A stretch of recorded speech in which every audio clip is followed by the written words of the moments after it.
we are continuing. So the virtually all the names given by the scientists to species are derived from Latin and Greek words. यानी कि ये जो भी नाम है ये लैटिन वर्ड्स और ग्रीक वर्ड्स में से लिए गए, यानी कि जो लैटिन भाषा है और ग्रीक भाषा है जिसको अपन यूनानी भाषा बोलते हैं हिंदी के अंदर, ग्रीक लैंग्वेज में से लिए गए हैं. For instance, for example, the name australopithecus comes from a Latin word austral meaning southern and a Greek word pithekos meaning ape. तो जैसे कि जो मैं अभी वर्ड आपके सामने यूज़ कर रहा हूँ, ये वर्ड ऑस्ट्रेलोपैथिकस का जो वर्ड है, जो ऑस्ट्रल वर्ड लिया गया है, वो ऑस्ट्रल वर्ड लिया गया है लैटिन वर्ड से जिसका मतलब होता है सदर्न. सदर्न मीन्स दक्षिणी, यानी कि south, southern. And a Greek word pithecus, और जो पैथिकस वर्ड है ऑस्ट्रेलोपैथिकस का, ऑस्ट्रेलो वर्ड तो है ग्रीक, ऑस्ट्रेलो वर्ड तो है लैटिन, और पैथिकस वर्ड जो है वो है ग्रीक, जिसका कि मतलब होता है एप, वानर, जिसका कि मतलब होता है वानर. यानी कि सदर्न एस्ट्रोलो का मतलब एस्ट्रल का मतलब होता है सदर्न यानी कि साउथ, या हिंदी में अपन बोले तो दक्षिणी, और पैथिकस का मतलब होता है वानर, एप मीन्स दक्षिणी वानर, साउथ के वानर. The name was given because this earliest form of humans still retained many features of an ape. और ये नाम इसलिए दिया गया क्योंकि जो अर्लीस्ट फॉर्म है वो क्या है, उसके लक्षण अभी तक बरकरार हैं. मीन्स ये नाम इसलिए दिया गया क्योंकि मानव के जो अर्ली रूप था, हम रूप में इसके वानर की अवस्था के अनेक लक्षण बरकरार हैं, अभी भी या बरकरार रहे हैं. जैसे होमो की तुलना में मस्तिष्क की अपेक्षाकृत छोटा होना. For example, such as a relatively small brain size in comparison to Homo, large back teeth, and limited dexterity of the hands. जैसे होमो की तुलना में मस्तिष्क का छोटा होना, ठीक है, पिछले दांत बड़ा होना और हाथों की दक्षता सीमित होना. जो ये अपन पीछे पढ़ चुके हैं, जो डिफरेंस अपन ने देखा होमो और एस्ट्रोलोपैथिकस के बीच में जो डिफरेंस देखा है, वो ये डिफरेंस है एस्ट्रोलोपैथिक्स और होमो के बीच के अंदर. ऑस्ट्रेलोपैथिक्स के दांत ज़्यादा बड़े होते थे, जबड़े हैवियर होते थे, ब्रेन क्या होता था, स्मॉलर होता था. रिलेटिवली जो होमोस थे उनका ब्रेन बड़ा होता था, दांत उनके थोड़े छोटे थे, जबड़े भी उनके हैवियर नहीं थे, इस तरह से. और comparison to Homo, upright walking was also restricted as they still spent a lot of time on trees. अब उनमें सीधे खड़े होकर चलने की क्षमता भी अधिक नहीं थी जो ऑस्ट्रेलोपैथिक्स की. क्यों नहीं थी? क्योंकि वो अपना मोस्टली टाइम कहाँ पे बिताते थे, ज़्यादातर टाइम वो अपना पेड़ों के ऊपर बिताते थे. क्योंकि जब वो पेड़ों के ऊपर ज़्यादा टाइम अपना बिताते थे तो वो दो पाँवों पे कैसे चल पाएंगे, क्योंकि उनका मैक्सिमम टाइम तो पेड़ों के ऊपर ही निकलता था. और इसीलिए they retained characteristics such as long fourth limbs, curved hand and foot bones and mobile ankle joints, suited to life on trees. Over time, as a tool making and long distance walking increased, many human characteristics also developed. अब जब वो ज़्यादातर समय पेड़ों पर गुजारते थे, इसलिए उनमें क्या था, पेड़ों पर जीने की जो आवश्यक विशेषताएं थी वो उनमें मौजूद थी. जैसे कि अब कैसे थे, जैसे कि आगे के फोर लिम्स का लंबा होना. आगे के जो फोर लिम्स थे वो क्या थे, लंबे होते हैं. आज भी आप एप्स को देखेंगे तो आगे के फोर लिम्स जो हैं वो क्या है, उनके लंबे होते हैं. आगे के फोर लिम्स का लंबा होना. देन हाथ, और उसके बाद हाथ और पैरों की हड्डियों का मुड़ा हुआ होना। हाथ और पैर, जैसे अपने हाथ बिल्कुल स्ट्रेट्स हैं, उनके ऐसे थोड़े से मुड़े हुए होते हैं। अगर आप एप्स देखेंगे डिस्कवरी या नेशनल ज्योग्राफिक के ऊपर कभी चैनल आता है, जब आप इनको देखेंगे तो आपको ये समझ में आ जाएगा कि उनके हाथ और हड्डियों का मुड़ा होना, और टखने के जोड़ों को घुमावदार होना। और अपने जो एंकल होते हैं, जो टखने होते हैं, वो क्या होते हैं, वो उनके क्या थे, घुमावदार थे, क्योंकि वो उनकी जो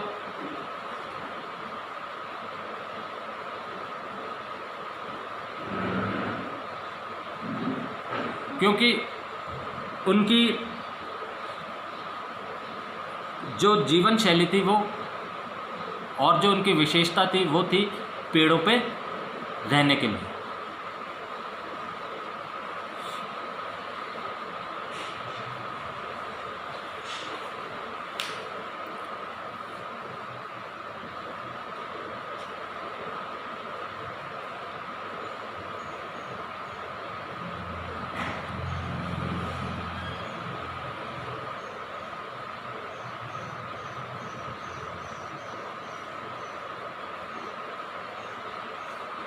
Wait, there is a problem in connectivity problem.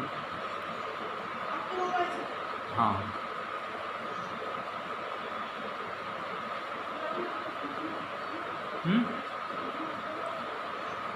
okay, so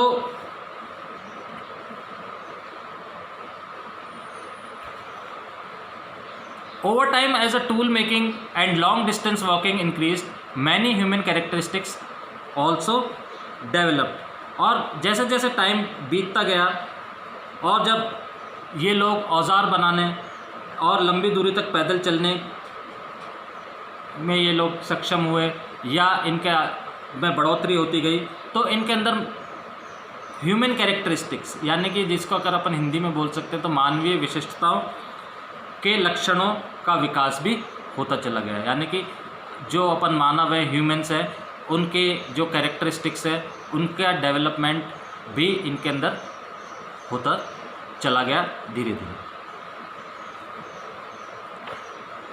the remains of early humans have been classified into different species. These are often distinguished from one another on the basis of differences in bone structure. ना अब early humans means आदिकालीन मानव। आदिकालीन मानव के अवशेषों की भिन्न अलग अलग प्रजातियों को में इसको क्लासिफाई किया गया है। मीन्स जो अर्ली ह्यूमन्स थे, उनके जो अवशेष, यानी कि अवशेष मतलब जो हड्डी वगैरह जो भी उनके थी, जो भी अपने को एविडेंस मिले हैं, उनको अलग अलग स्पीशीज़ के अंदर, यानी कि अलग अलग प्रजातियों के अंदर क्या किया गया है, क्लासिफाइड किया गया है। For instance, species of early humans are differentiated in terms of their skull size and distinctive jaws. Example, जो अर्ली ह्यूमन्स थे, जो आदिकालीन मानव थे, उनको कैसे डिफ्रेंशिएट किया गया है? उनको डिफ्रेंशिएट किया गया है उनके स्कल के साइज़ पे, यानी कि उनके अपना जो स्कल है, अपना जो खोपड़ी है, उसके साइज़ पे, जो खोपड़ी जो मिली थी उनके साइज़ पे। जैसे कि अपन ने पेज नंबर 10 के ऊपर मैंने आपको दिखाया था, ये स्कल्स के साइज़ पे मैंने आपको दिखाया था पेज नंबर 10 के ऊपर। लास्ट टाइम भी ये स्कल्स दे रखी हैं, 4 स्कल्स हैं। तो इसमें से जो सबसे पहली स्कल है वो आदि मानव की है, अर्ली ह्यूमन की है। तो ये स्कल के साइज़ के ऊपर क्या किया गया है, इसको डिफ्रेंशिएट, यहाँ पे इनको डिफ्रेंशिएट किया गया है।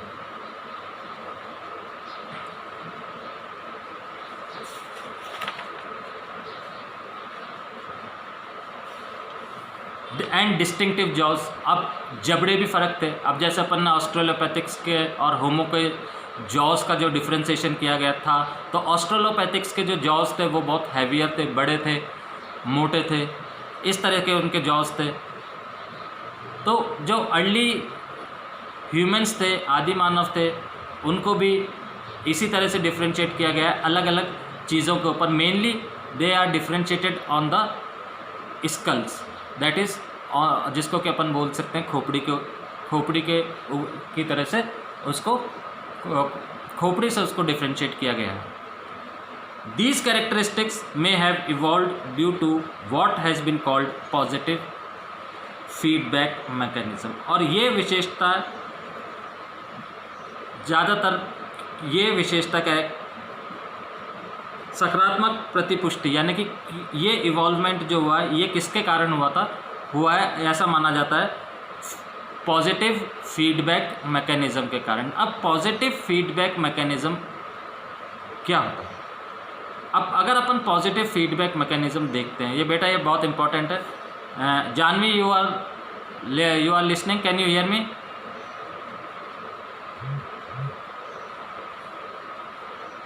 Use the chat option, Janvi.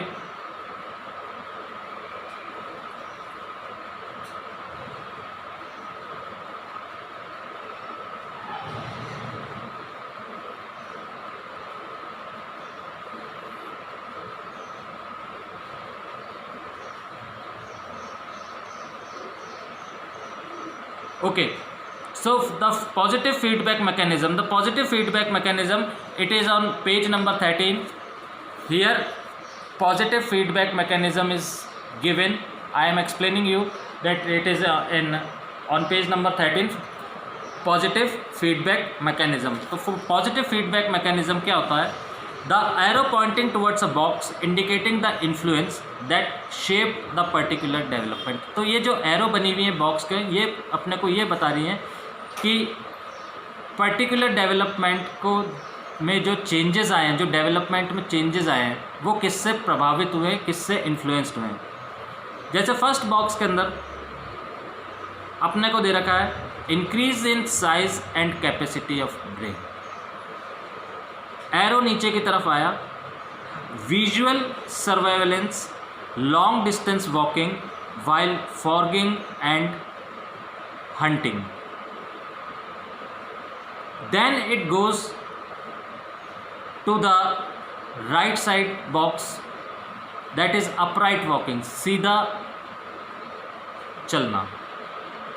Then again it goes upward toward the right side, hands freed for using tools and carrying infants objects।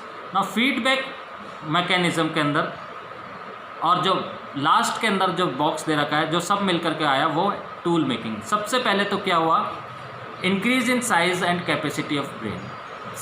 Brain का साइज इंक्रीज हुआ और उसकी कैपेसिटी इंक्रीज हुई। फॉर एग्जाम्पल, याद रखना किसी चीज़ को। अब ये लोग कहते हैं अब increase in size and capacity of brain.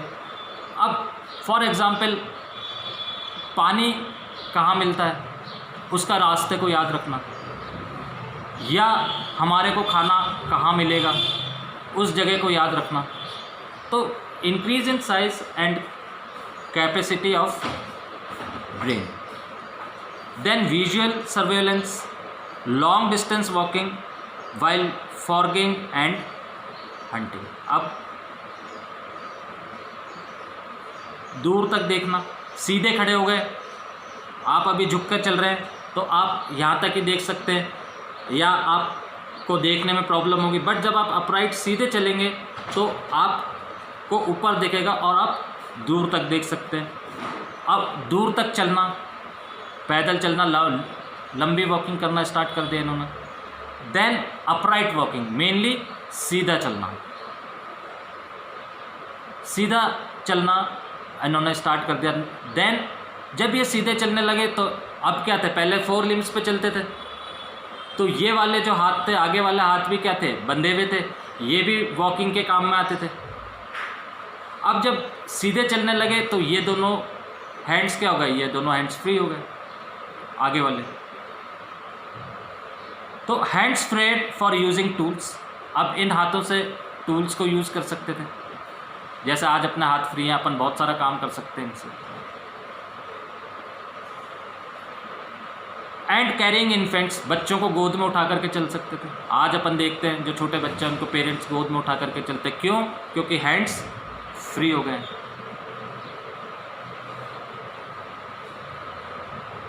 या कोई ऑब्जेक्ट, अपन ऑब्जेक्ट्स भी उठा लेते हैं। इन्फेंट्स को तो उठाते ही हैं, पेरेंट्स छोटे बच्चों को गोद में लेकर के चलते हैं, हाथ फ्री है। या अपन ऑब्जेक्ट्स बाज़ार से सामान लेकर के आते हैं तो अपने हाथ फ्री है, अपन सामान लेकर के आते हैं को अपने हाथ में लेकर के आते हैं। या कोई दूसरा ऑब्जेक्ट्स को इधर से उधर रखना पड़ता है तो अपन उसको उठा करके इधर से उधर रख देते हैं। तो बिकॉज क्यों? क्योंकि अपने पहले तो अपने हाथ क्या थे, नहीं थे, क्योंकि ये चारों पाँव पे अपन चलते थे तो ये उसके अंदर यूज़ में आते थे। बट धीरे धीरे जब जैसे अपन सीधे खड़े हुए तो ये हाथ क्या हो गए, ये हाथ फ्री हो गए। अब जब ये हाथ फ्री हुए तो बहुत सारे काम होने लग गए। टूल मेकिंग, अब कई तरह के टूल्स भी अपन इन हाथों से बनाने लग गए उस समय में, तो और आज भी बनाते हैं क्योंकि अपने हैंड्स क्या हैं, फ्री है। तो ये क्या है, ये एक फीडबैक मैकेनिज़्म है जो कि किस तरह से अपना ब्रेन इंक्रीज हुआ, अपन किस तरह से लंबी दूरी चलने लग गए, सीधे चलने लग गए, अपने हाथ फ्री हो गए आगे वाले, जिससे कि अपन बहुत सारे काम कर सकते हैं, औजार बना सकते हैं। और अगर अपन आगे चलेंगे तो प्लॉइंग भी करेंगे, हल भी चलवाएंगे या हल चलाएंगे या टूल्स बनाएंगे। बहुत सारी चीज़ें अपन इन हाथों से कर सकते हैं। फॉर एग्ज़ाम्पल देखते हैं, एग्जाम्पल भी अपने को दे रखे हैं। Bipedalism enabled hands to be freed for carrying infants और ऑब्जेक्ट्स। अब बायपेडलिज्म, जब अपन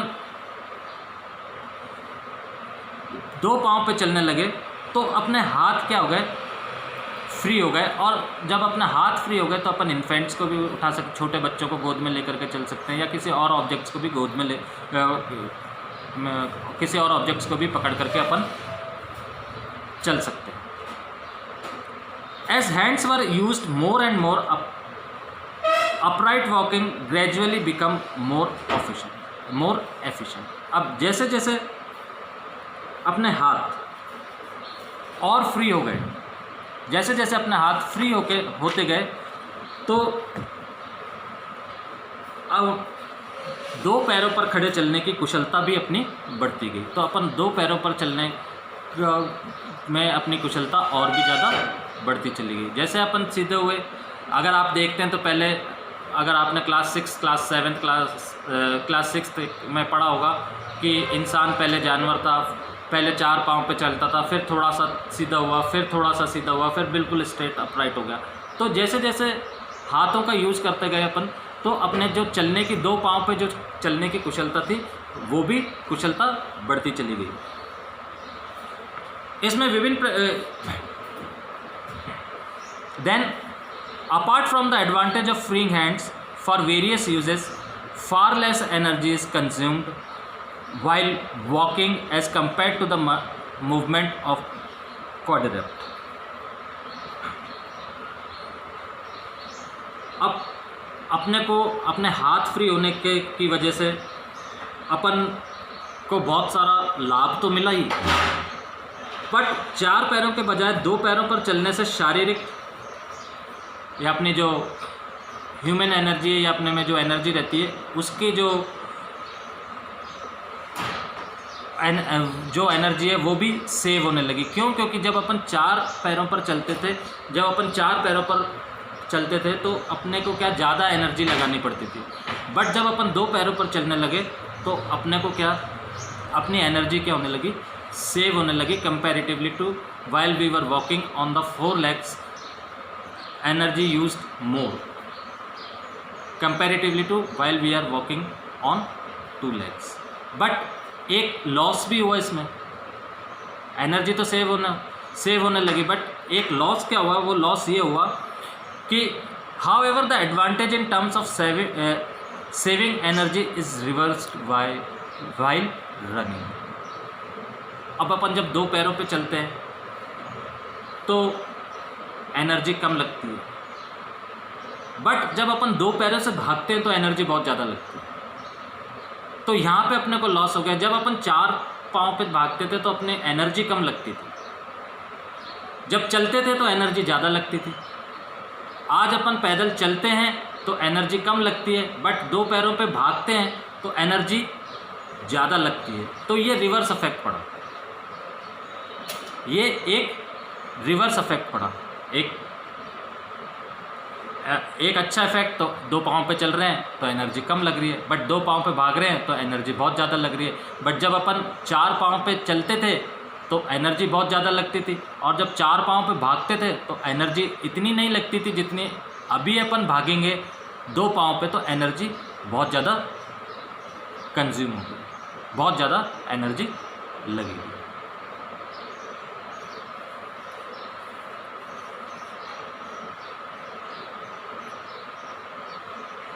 There is indirect evidence of bipedalism as early 3.6 million years ago. This comes from the fossil hominid footprints of Laetol, Tanzania. Fossil limb bones recovered from Hadar, Ethiopia provide more direct evidence of bipedalism. तो ये अपन देखते हैं कि ये बायपेडलिज्म, जब इंसान ने 2 पाँव पे चलना सीखा या वानर ने जब 2 पाँव पे चलना सीखा, तो ये इसके ज़्यादातर एविडेंस कहाँ कहाँ पे मिलते हैं? ये मिलते हैं फुटप्रिंट्स एट लाइटोल तंजानिया के अंदर, जो कि अफ्रीकन कंट्री है, वहाँ पे। Then fossil limb bones recovered from Hadar, Ethiopia.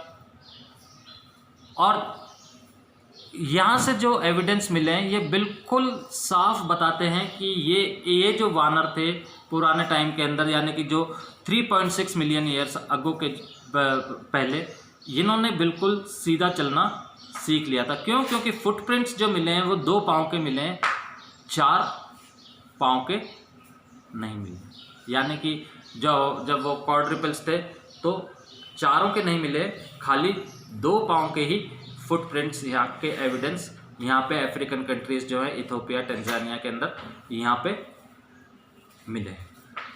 Got it? समझ में आया?